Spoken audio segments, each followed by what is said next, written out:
I've never been to Rome, so I've never actually looked at the Sistine Chapel. Some of you may have been there. The thumbnail for this video is a portion of that ceiling. It's the portion of the painting where Michelangelo is embodying, or painting at least, the creation of the first person. And he does it based on the second creation story, which is the scripture reading for this Sunday. Last week we read the first creation story in Genesis, and it's a different one. Michelangelo, like all of us, is a person of his particular time. And so, as a European male, he images God as a remarkably fit old European male with a beard and white hair. And the being he's calling into life is a comparatively fit white European male. Now, that's unlikely to be the case if we look at it from a scientific standpoint. Most of us seem to be descended, at least according to our DNA, from a female who lived in Africa. But it doesn't matter. We're going to look at this particular story and see what it might tell us about hope and good news and our future and our place in what it is that God is doing. The differences between the first creation story and this one are striking.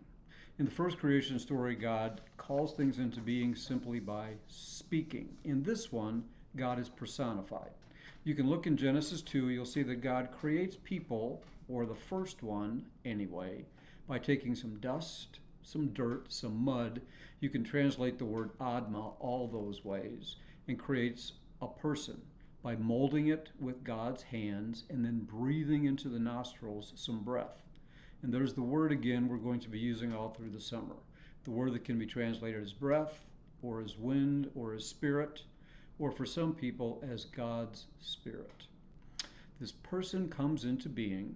Later on, the name will be Adam, based on dirt, but not in this story. In this story, there is no name, just a creature.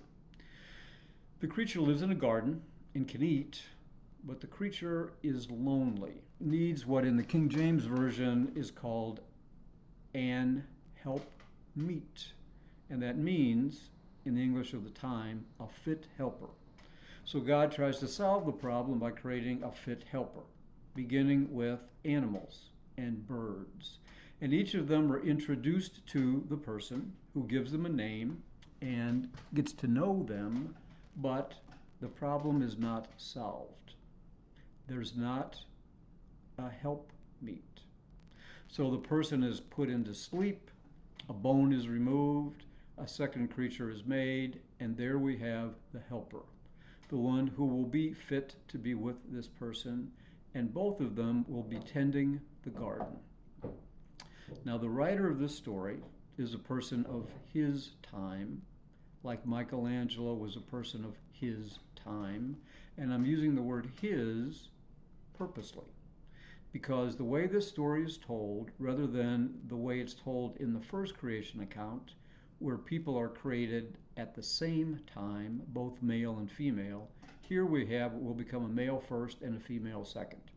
And the church, in its lack of, shall we say, wisdom, decided that the second one is the one they would read, thinking that females are always created second and are second to males.